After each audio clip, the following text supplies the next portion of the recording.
საქართველოს ინფრასტრუქტურის მინისტრი რევაზ სოხაძე და აჭარის მთავრობის თავმჯდომარე სულხან თამაზაშვილი აჭარაში ინფრასტრუქტურული პროექტების მიმდინარეობას გაეცნენ. ქობულეთში მათ განიხილეს მუნიციპალური განვითარების ფონდის მიერ დაგეგმილი მრავალფუნქციური სპორტული კომპლექსისა და სოფელ ხუთსუბანში ახალი რაგბის სტადიონის პროექტები.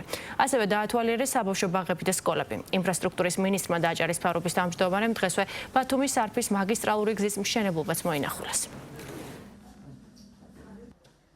ადგილებზე დეტალურად გავიარეთ რეგიონში მუნიციპალური განვითარების ფონდის მიერ დაგეგმილი თუ მიმდინარე ინფრასტრუქტურული პროექტები ბათუმის ქობულეთის ხელვაჩაურის მუნიციპალიტეტებში აქტიურად მიმდინარეობს, როგორც საგანმანათლებლო საგზაო ინფრასტრუქტურული პროექტებში დადებითად აისახება ჩვენი მოსახლეობის კეთილდღეობაზე. უახლოეს პერიოდში დაიწყება სარფის გვირაბის მშენებლობა, რაც ასევე ერთ-ერთი ყველაზე რთული საინჟინრო პროექტი არის ამ რეგიონში. დაახლოებით 9 კილომეტრის სიგრძის გვირაბი უნდა აშენდეს. ინტერესი საერთაშორისო კომპანიების მხრიდან არის ძალიან დიდი, რაც თავისთავად მეტყველებს იმაზე, რომ ჩვენი რეგიონი ძალიან საინტერესო არის უცხოური კომპანიებისთვის და ზოგადად ჩვენ ძალიან ბევრი პროექტი გვაქვს დაგეგმილი.